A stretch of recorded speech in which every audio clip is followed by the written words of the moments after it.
పరిశుద్ధుడా, గొప్ప దేవ, సర్వాధికారి, సర్వోన్నతుడు తండ్రి, నీకు వందనాలు, స్తుతులు, స్తోత్రాలు చెల్లించుకుంటున్నాం. దేవ ఈ యొక్క సాయంకాల సమయంలో నీ పాసనలో రావడానికి మీరు ఇచ్చిన కృపను పట్టుకొని నీకు వందనాలు చెల్లించుకుంటున్నాం. దేవ ఈ విధంగా మేము ఆన్లైన్లో గ్యాదర్ అవ్వడానికి మీరు చూపించిన ప్రేమకై కనికరకి మరొకసారి నీ కృపాస్తులు, స్తోత్రాలు చెల్లించుకుంటున్నాం.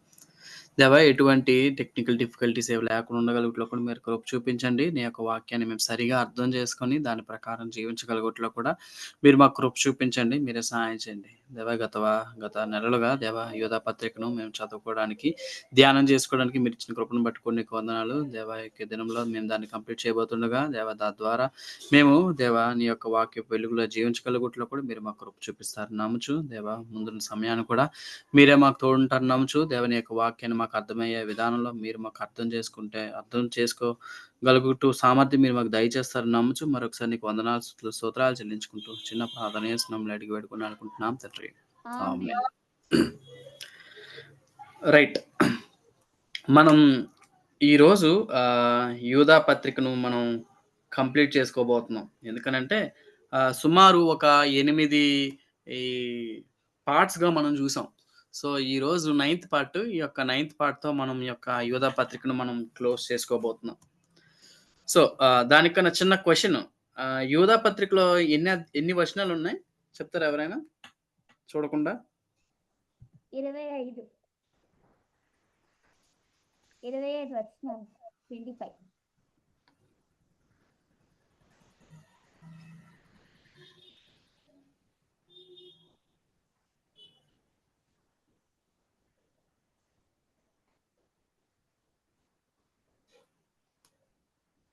రైట్.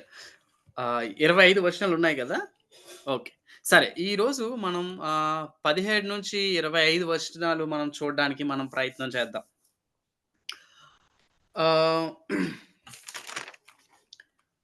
ఒకసారి మనం చదువుదామా? 17-25 వచనాలు ఎవరైనా చదవగలుగుతారా? స్క్రీన్ మీద ఉన్నాయి. కనిపిస్తుందా స్క్రీన్? యాహ్! అయితే ప్రియులారా, అంత్యకాలమునందు తమ భక్తిహీనమైన దురాశల చొప్పున నడుచు పరిహాసకులుందురని మన ప్రభువైన యేసుక్రీస్తు అపోస్తలులు పూర్వమందు మీతో చెప్పిన మాటలను జ్ఞాపకం చేసుకొనుడి. అట్టివారు ప్రకృతి సంబంధులను ఆత్మలేని వారునయ్యుండి భేదములు కలుగజేయుచున్నారు. ప్రియులారా, మీరు విశ్వసించు అతి పరిశుద్ధమైన దాని మీద మిమ్మును మీరు కట్టుకొనుచు పరిశుద్ధాత్మలో ప్రార్థన చేయుచు నిత్య జీవార్థమైన మన ప్రభువు యేసుక్రీస్తు కనికరం కొరకు కనిపెట్టుచు దేవుని ప్రేమలో నిలిచినట్లు కాచుకొని ఉండుడి. సందేహపడు వారి మీద కనికరం చూపుడి.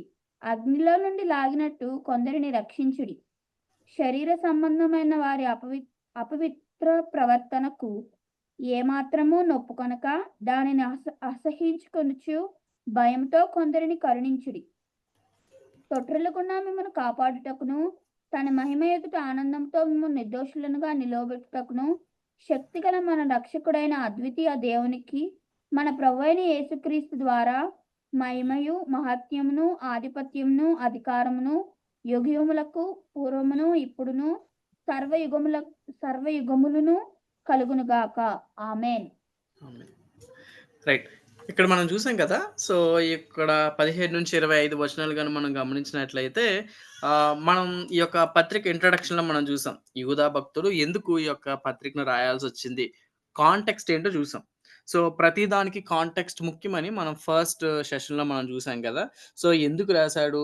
ఎప్పుడు రాసారు? ఏ సమయంలో రాసారు? ఎటువంటి పరిస్థితిలో రాసారు? అన్న విషయం మనం చూస్తూ వచ్చాం. సో, వాటి కోసం చెప్తూ ఆఖరిగా ఈ యొక్క యూదా పత్రిక అంతట్లో కూడా అబద్ధ బోధకులు ఎలా ఉంటారు? వాళ్ళు ఏం చేస్తారు? అసలు వాళ్ళ పనులేంటి? వాళ్ళు ఎలా ఐడెంటిఫై చేయాలనే విషయాలన్నిటిని కూడా యూదా భక్తుడు చెప్తూ ఆఖరిగా మనం ఎలా ఉండాలో అనే విషయాలు కూడా చెప్తాడనమాట. సో, ఆఖరి స్టేట్మెంట్స్ మనం ఈ యొక్క 17-25 వచనాలు మనం చూడబోతున్నాం అనమాట. సో, ఈ యొక్క వచనాల్లో మనకు కనబడేది ఏంటనంటే వాళ్ళు ఎలా ఉంటారో మనకు చెప్తాడు. అబద్ధ బోధకులు లేదంటే నకిలీ విశ్వాసులు ఎలా ఉంటారో అన్న విషయాలు చెప్తూ, మనం ఎలా ఉండాలో అనే విషయం చెప్తూ, మన దేవుడు ఎలాంటోడో విషయం కూడా ఇక్కడ మనకి క్లియర్‌గా చెప్తాడనమాట. సో, ఒకవేళ మనం 17-25 వచనాలను గాని మనం గమనించినట్లయితే, ఇక్కడ టైప్ అయ్యారా 24 అని ఉంది. 25. సో, ఒక్క నిమిషం నేను దాన్ని చేంజ్ చేస్తా.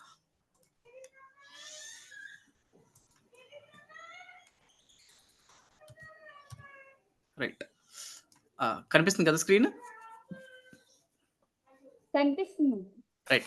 ఇక్కడ 17-25 వచనాలు గాని మనం చూసుకున్నట్లయితే, మొదటి 17-19 వచనాల్లో ఒక మనం ఒక జంక్ కింద లేకపోతే ఒక పార్ట్ కింద మనం చూడొచ్చు. తర్వాత 20-23 వచనాలు ఒక ఆహ్, పార్ట్ కింద మనం చూడొచ్చు. తర్వాత 24, 25 వచనాలు గాని మనం చూసుకున్నట్లయితే, ఇదొక 3 పార్ట్స్ కింద మనం ఇప్పుడు చూడబోతున్నాం.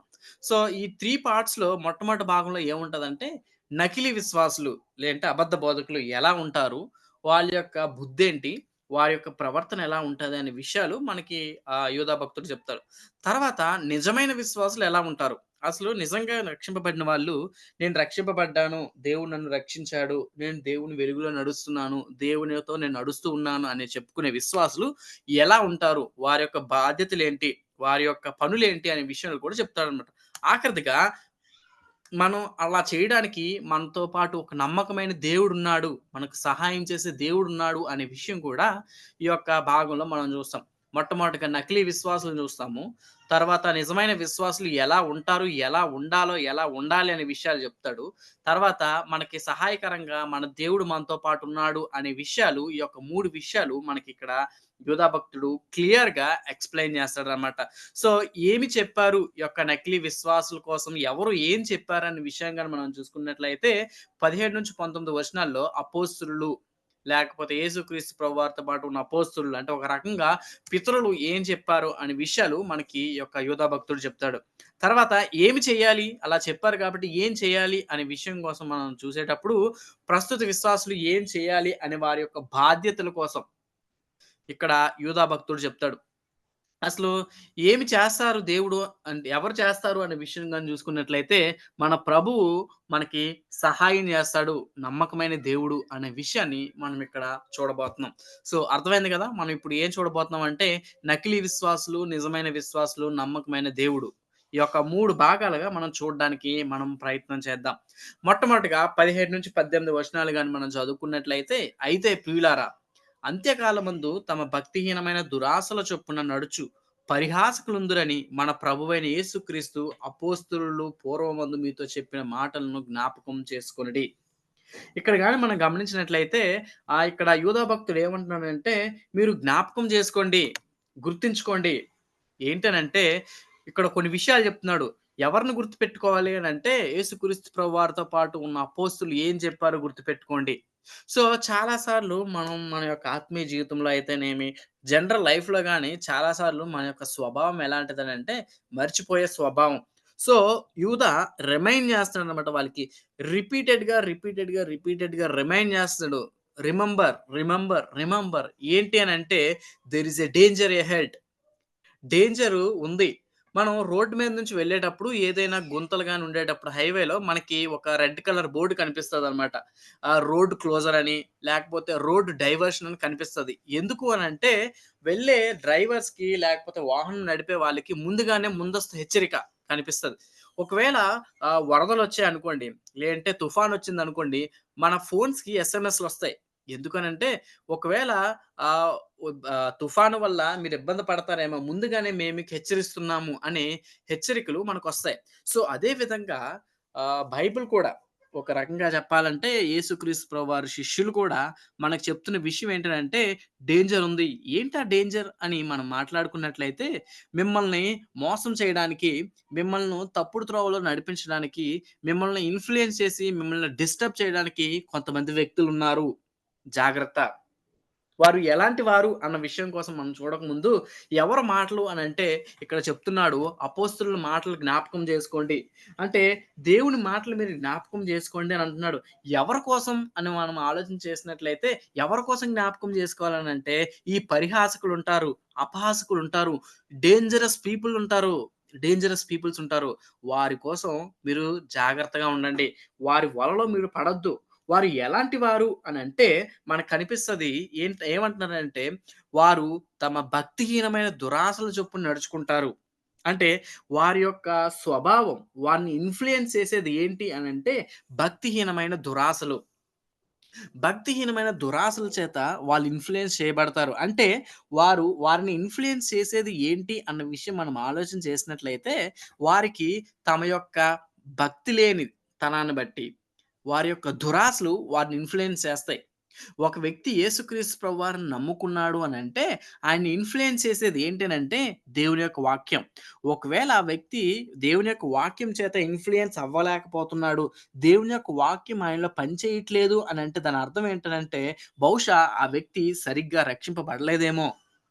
ఇక్కడ ఈ యొక్క డేంజర్ ఎవరి కోసం అనంటే భక్తిహీనుల కోసం, నకిలీ విశ్వాసుల కోసం, దుర్బోధుల కోసం, అబద్ధ బోధకుల కోసం. వాళ్ళు ఎలాంటి వారనంటే వారు తమ భక్తిహీనమైన దురాశల చొప్పున నడుచుకుంటారు.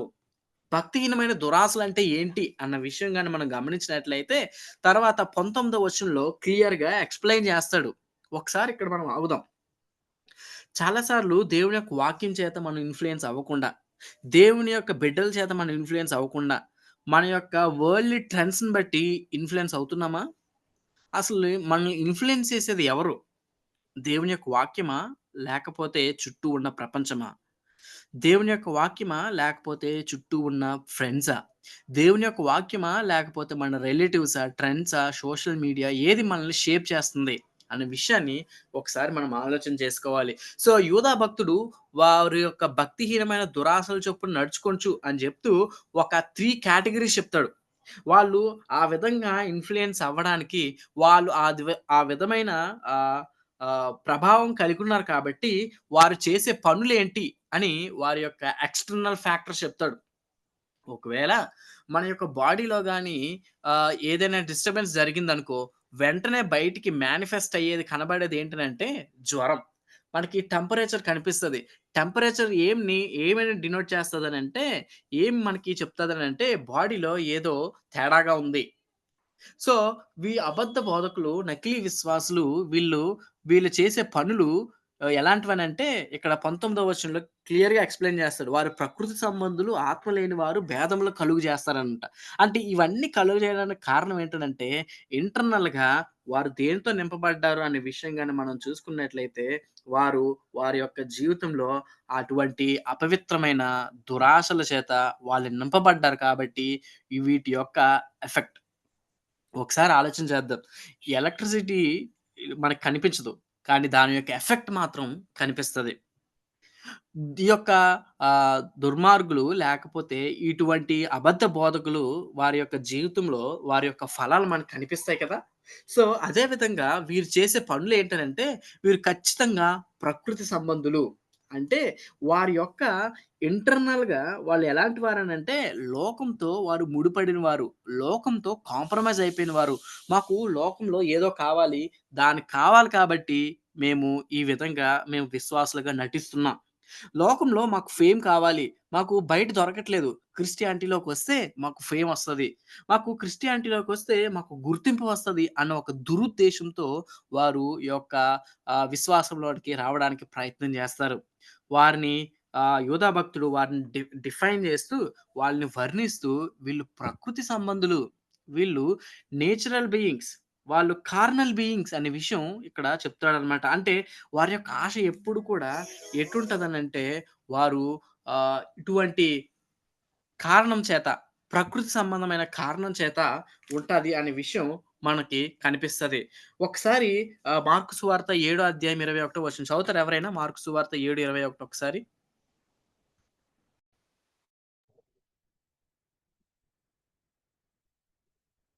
లోపలి నుండి అనగా మనుష్యుల హృదయములో నుండి దురాలోచనలను, జారత్వమును, దొంగతనములను, నరహత్యలను, వ్యభిచారములను, లోభములను, చెడుతనములను, కృత్రిమమును, కామవిచారమును, కామవికారమును, మత్సరమును, దేవదూషణియు, అహంభావమును, అవివేకమును వచ్చును. ఈ చెడ్డవనియు లోపలి నుండియే బయలు వెళ్ళి మనుష్యుని అపవిత్రపరచునని ఆయన చెప్పారు. రైట్. ఇక్కడ గాని మనం చూసుకున్నట్లయితే మనకి ఏం చెప్తున్నాడనంటే లోపల నుంచి వచ్చి బయటికి ఇన్‌ఫ్లూయెన్స్ చేస్తాయి అనే విషయం మనం చూస్తూ ఉన్నాం గదా! సో, వీళ్ళు లోపల ఉన్న అటువంటి ఆ విషయాలన్నిటిని కూడా ఒక పాప స్వభావం వీళ్ళు పనిచేయడం బట్టి వీళ్ళు ఈ విధంగా ప్రవర్తిస్తూ ఉంటారు. రెండోదిగా వాళ్ళు చెప్తుంది యోధా భక్తుడు చెప్తున్న డిస్టింక్షన్ ఏంటి అనంటే వీళ్ళలో ఆత్మ లేనివారు అంటే వారి యొక్క జీవితంలో దేవుని యొక్క ఆత్మ లేని వారుగా ఉంటున్నారు. అంటే దేవుని యొక్క ఆత్మ ఎప్పుడు వస్తది అనే విషయం గాని మనం చూసుకున్నట్లయితే, ఎప్పుడైతే మనం రక్షింపబడతామో, యేసుక్రీస్తు ప్రభువారిని సొంత రక్షకుడిగా ఎప్పుడైతే మనం అంగీకరిస్తామో, అప్పుడు మనకి దేవుని యొక్క ఆత్మని దేవుడు మనకు అనుగ్రహిస్తాడు. సో, ఇక్కడ క్లియర్‌గా యూదా భక్తుడు ఏం చెప్తున్నాడనంటే, మీ చుట్టూ ఉన్న వ్యక్తులు, మీ చుట్టూ ఉన్న బోధకులు కూడా, విశ్వాసులు కూడా ఆత్మ లేనివారు. అంటే క్లియర్‌గా చెప్తున్న విషయం ఏంటనంటే, వాళ్ళు రక్షింపబడని వాళ్ళు. రక్షింపబడని వాళ్ళు. చాలా సార్లు మనం మోసపోతూ ఉంటాం. వాళ్ళు రక్షింపబడ్డారేమో అని అనుకుంటాం. కానీ వారిలో రక్షణ అనుభవం లేదు. రక్షణ అనుభవం లేదు. అంత మాత్రమే కాదు. మూడో డిస్టింక్షన్ ఏం చెప్తున్నాడనంటే, వాళ్ళు డిఫరెన్సెస్‌ని తీసుకొస్తారంట.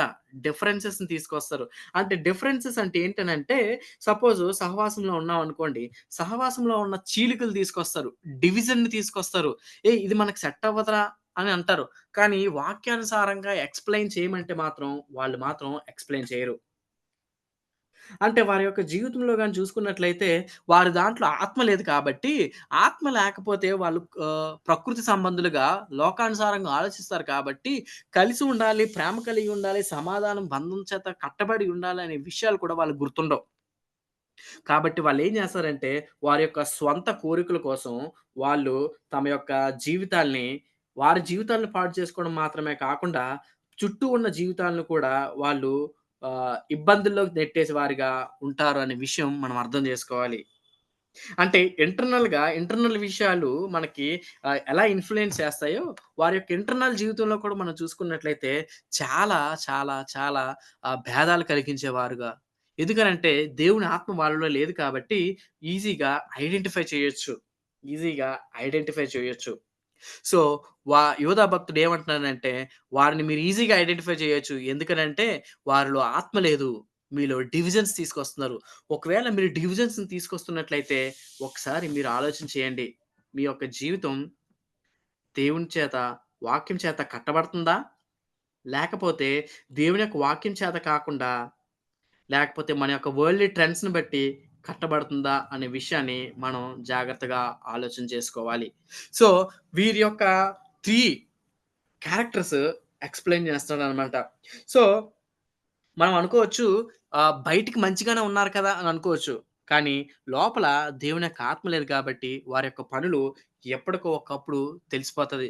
అందుకే దేవుడు ఏమన్నాడనంటే, మీరు వారి యొక్క ఫలములను బట్టి వారిని తెలుసుకుంటారంట. దేవుడు మారు మనసుకు తగినన్ని ఫలాలను మీరు ఫలించండి అని అంటాడు. ఎందుకనంటే, ఆ ఫలాన్ని బట్టి మనం ఎలాంటి వారమో, ఆ ఫలాన్ని బట్టి మన యొక్క స్థితి ఎలాంటిదో, ఆ ఫలాన్ని బట్టి మనం ఎటువంటి విషయాలు మనం చూస్తాము అనే విషయాలు దేవుడు క్లియర్‌గా చెప్తున్నాడనమాట. సో, కాబట్టి మీరు మీ యొక్క జీవితం పట్ల జాగ్రత్త కలిగి ఉండండి. జాగ్రత్త కలిగి ఉండండి అనే విషయం ఎక్స్‌ప్లెయిన్ చేస్తున్నాడనమాట. సో, అంత మాత్రమే కాదు. వారిని మీరు ఐడెంటిఫై చేసేటట్టుగా ఉండాలి.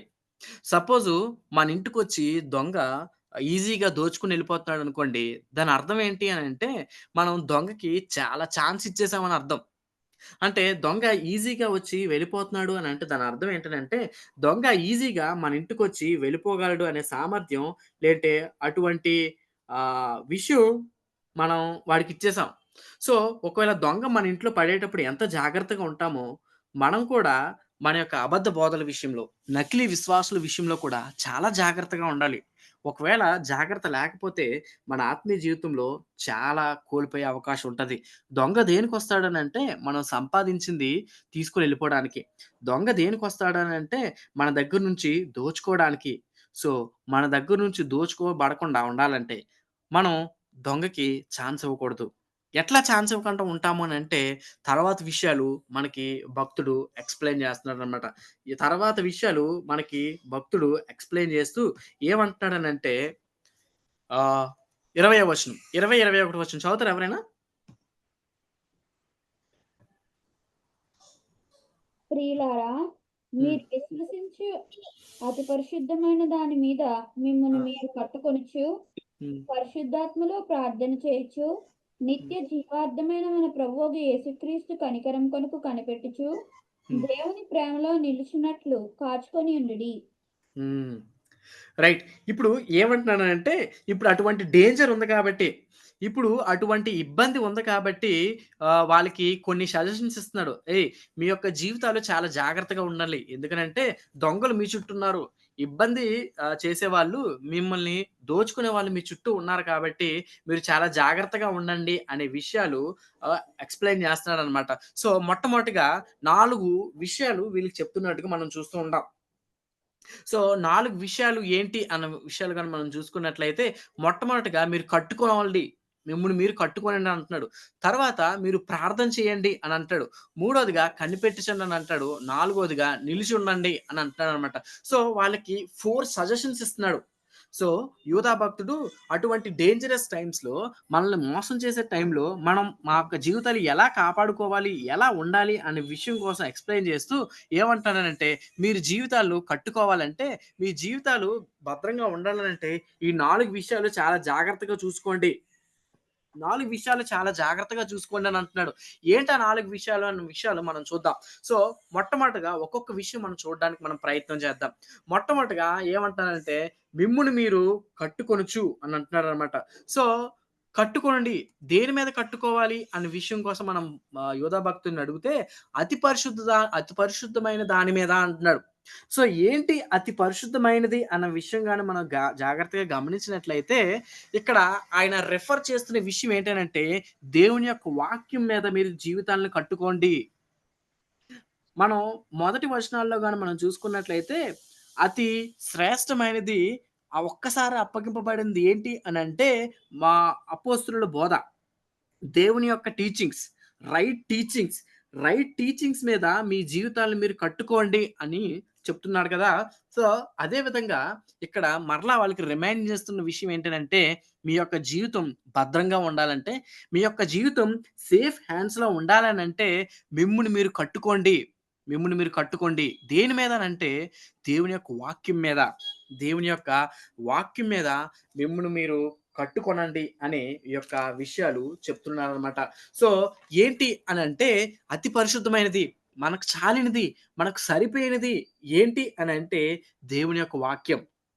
సో, చాలా సార్లు మన యొక్క యాటిట్యూడ్ ఎట్లా ఉంటదనంటే, దేవుని యొక్క వాక్యం అనంటే ఏదో క్యాజుయల్‌గా ఉంటది.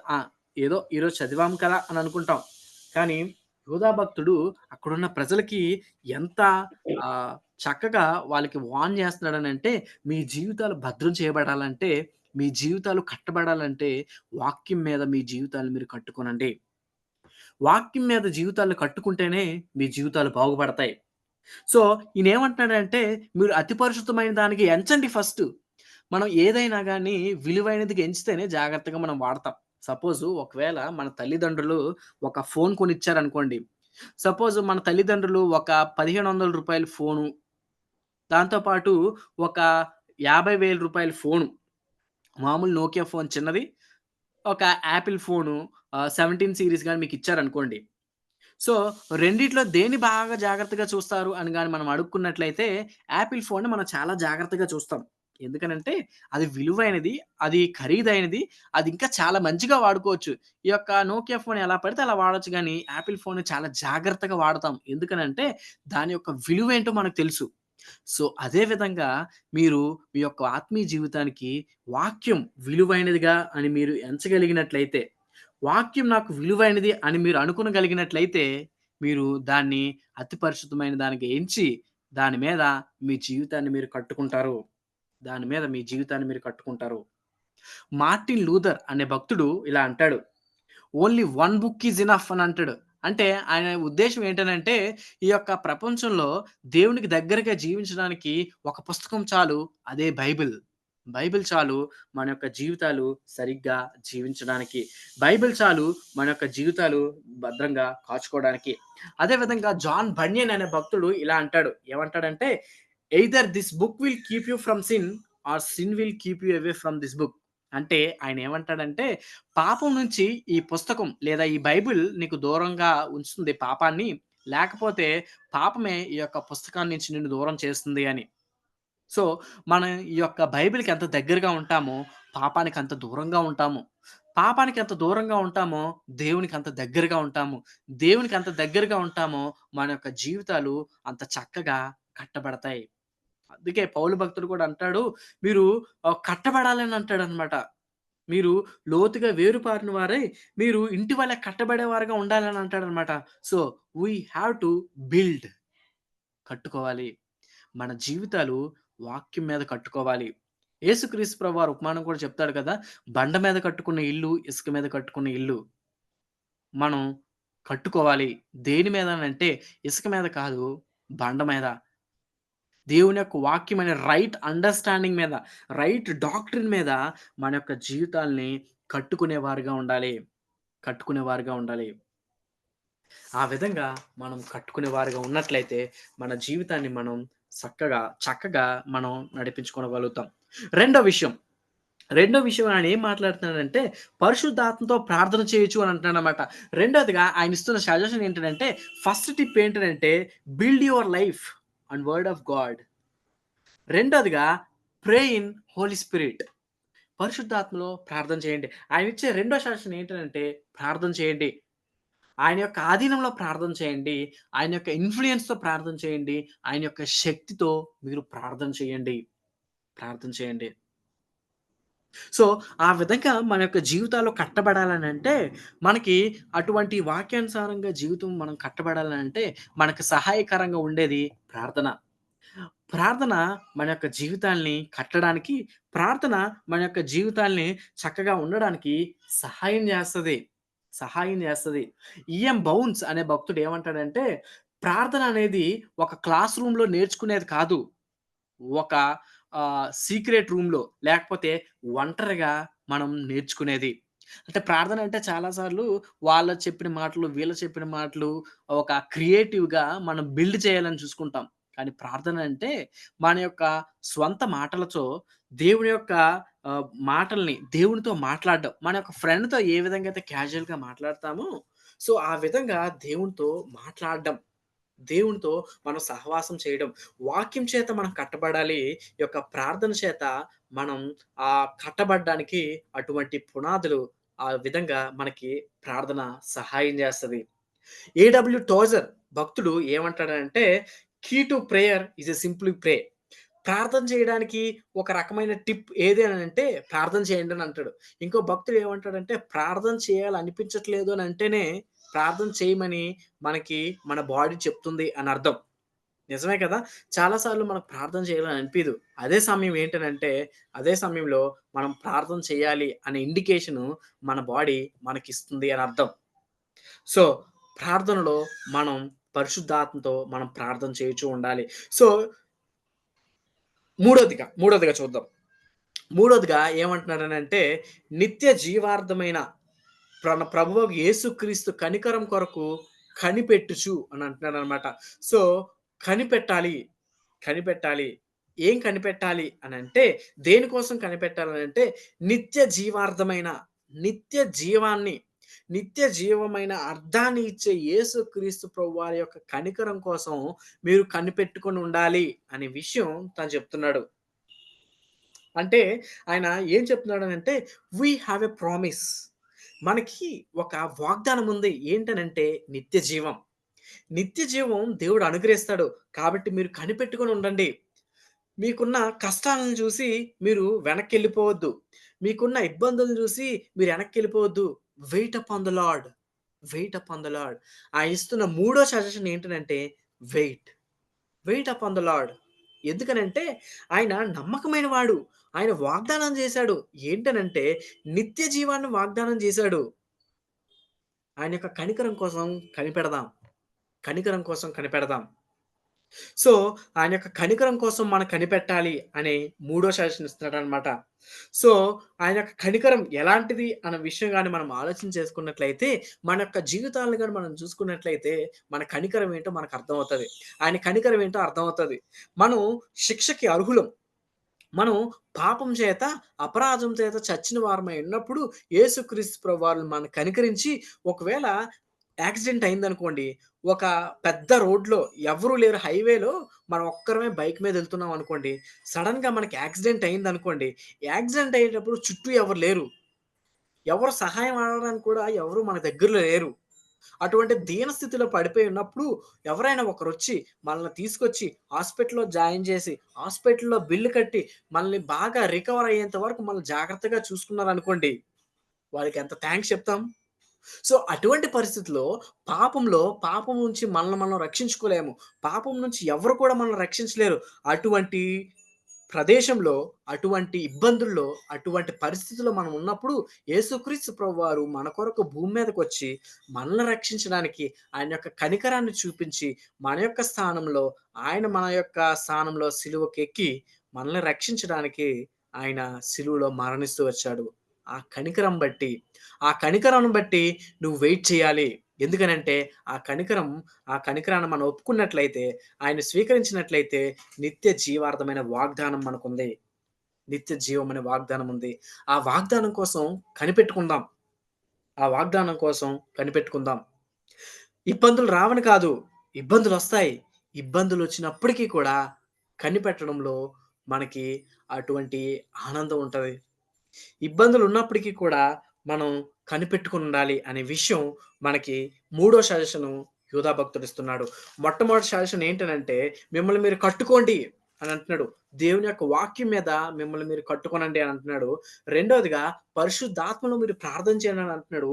మూడో సజెషన్ ఏంటనంటే, మీరు దేవుని యొక్క నిత్య జీవార్థమైన యేసుక్రీస్తు ప్రభువారి కనికరం కోసం కనిపెట్టుకొనండి అని అంటున్నాడు. నాలుగోదిగా గాని మనం చూసుకున్నట్లయితే దేవుని ప్రేమలో నిలుచున్నట్లు కాచుకొని ఉండండి. కాచుకొని ఉండండి. Be firm. Be firm. ఎక్కడ అనంటే దేవుని యొక్క ప్రేమలో. దేవుని యొక్క ప్రేమలో మీరు నిలుచుకొనుండాలి. నిలుచుకొనుండాలి అనంటే, అంటే దాని అర్థం ఏంటి అనంటే, ఒకవేళ మనకు పడిపోయే అవకాశం ఉంది. మనం తొలగిపోయే అవకాశం ఉంది. మనం ఇబ్బందులు ఎదురయ్యే అవకాశం ఉంది. కాబట్టి జాగ్రత్తగా దేవుని ప్రేమలో నిలుచున్నట్లు కాచుకొనుండండి. జాగ్రత్త పడండి. జాగ్రత్త పడండి. ఒకవేళ దొంగలు పడే ప్రదేశంలో మనం ఉన్నామనుకోండి, మనం నైట్ పూట కూడా చాలా కాషియస్‌గా ఉంటాం. ఎందుకనంటే, ఎప్పుడు దొంగొస్తాడో తెలీదు, ఏమైతదో తెలీదు కాబట్టి చాలా జాగ్రత్తగా ఉంటాం. అదే విధంగా దేవుని ప్రేమ నుంచి బయటకొచ్చే పరిస్థితులేవైనా రావచ్చేమో! కాబట్టి మీరు చాలా జాగ్రత్తగా ఉండండి. నా ప్రియ సహోదరి, సహోదరులారా, ప్రియులారా! మీరు చాలా జాగ్రత్తగా ఉండండి అని యోధా భక్తుడు చెప్తున్నాడు. యోధా భక్తుడు చెప్తున్నాడు. దేవుని యొక్క ప్రేమ నుంచి తప్పించుకునే అవకాశం ఉంది. ఛాన్స్ ఉంది. కానీ మీరు జాగ్రత్తగా కాచుకొనుండండి. జాగ్రత్తగా కాచుకొనండి. మిమ్మల్ని మీరు జాగ్రత్తగా కాపాడుకోనండి. మీ జీవితాలు మీరు కాపాడుకోనండి అనే విషయం వాళ్ళకి చెప్తూ ఉన్నాడు. వారికి చెప్తూ ఉన్నాడు. 4 సజెషన్స్ మనం చూస్తూ వచ్చాం. వాక్యం మీద మీ జీవితాలు కట్టుకోండి అని అన్నాడు. ప్రార్థనలో మీ జీవితాలు వృద్ధి చేసుకోండి అని అంటున్నాడు. మీరు దేవుని యొక్క ప్రేమలో కనిపెట్టండి అని అంటున్నాడు. నాలుగోదిగా దేవుని యొక్క ప్రేమలో నిలుచుకొని ఉండండి. నిలిచి ఉండండి. పడిపోవద్దు. దేవుని యొక్క ప్రేమను మీరు మిస్‌అండర్‌స్టాండ్ చేసుకోవద్దు. ఆయన మంచోడు. ఆయన ప్రేమ కలిగిన వాడు. ఆయన మీకు అనుగ్రహించే ఇబ్బందులు గాని, సమస్యలు గాని అవి మన మంచి కోసమే. మీ మంచి కోసమే. ఆ ప్రేమ నుంచి తొలగిపోవద్దు. అందుకే పౌలు భక్తుడు అంటాడు కదా! శ్రమైనా, బాధైనా, హింసైనా, వ్యాధైనా, వస్త్రహీనతైన, రాజులైన, అధికారులైన, దేవదూతలైన ఏదైనా కూడా దేవుని ప్రేమ నుంచి నన్ను విడదీయలేదు. అటువంటి స్ట్రాంగ్ డిటర్మైన్డ్‌గా మనం ఉండాలి అని యోధా భక్తుడు చెప్తున్నాడు. సరే. ఇలా ఉంటే ఏం జరుగుతది? అనే విషయం నెక్స్ట్ మాట్లాడతాడు. 22, 23 వచనాలు గాని మనం గమనించినట్లయితే, ఒకవేళ అవి మీలో ఉన్నట్లయితే, వాక్యం మీలో ఉన్నట్లయితే, ప్రార్థన మీలో ఉన్నట్లయితే, దేవుని యొక్క ఆహ్, వాగ్దానం కోసం మీరు కనిపెట్టుకున్నట్లయితే, దేవుని యొక్క ప్రేమలో నిలిచి ఉన్నట్లయితే ఈ 4 ఉంటే మీరు ఈ పనులు ఖచ్చితంగా చేస్తారు. మనం స్టార్టింగ్‌లో చూసాం కదా! ఆ యొక్క నకిలీ విశ్వాసులు వారి యొక్క దురాశలను బట్టి ఎటువంటివైన పనులు చేస్తారనే విషయం మనం చూసాం. వాళ్ళు ఏం చేస్తారనంటే ప్రకృతి సంబంధులుగా, ఆత్మ లేని వారుగా, భేదములు కలుగజేసేవారు ఉన్నారు కదా!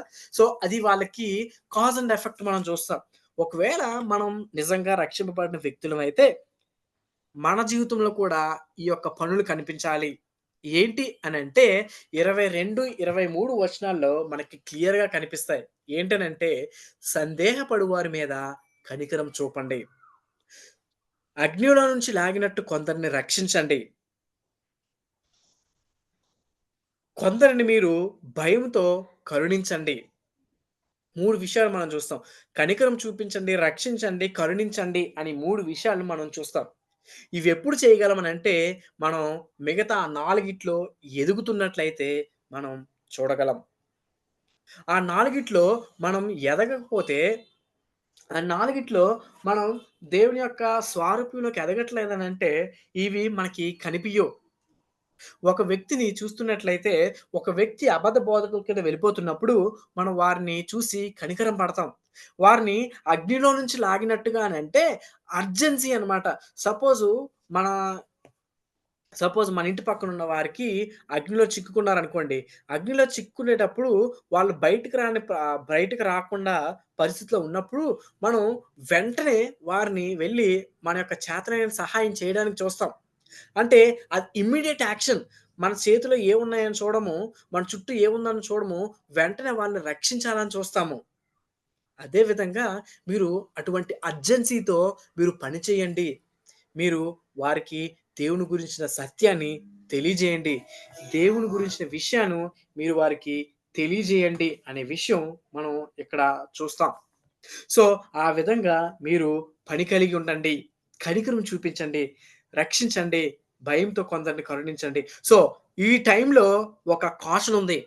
ఏంటా కాషన్ అని చూసినట్లయితే, మనం వారిని భయముతో మనం వారిని కౌన్సెల్ చేసేటప్పుడు, వారితో మాట్లాడేటప్పుడు ఏం జరుగుతదనంటే, వారి యొక్క అపవిత్రత మనకి అంటుకోకుండా ఉండాలి కాబట్టి, వారిని వారి పాపాన్ని అసహించుకుంటూ, ఆ వ్యక్తిని మనం ప్రేమిస్తూ, భయముతో ఎందుకనంటే వారి యొక్క పాపం మనకు అంటకుండా, వారి యొక్క చేస్తున్న పనులు మన మీద ప్రభావం చూపించకుండా, ఆ విధంగా మనం జీవించాలి.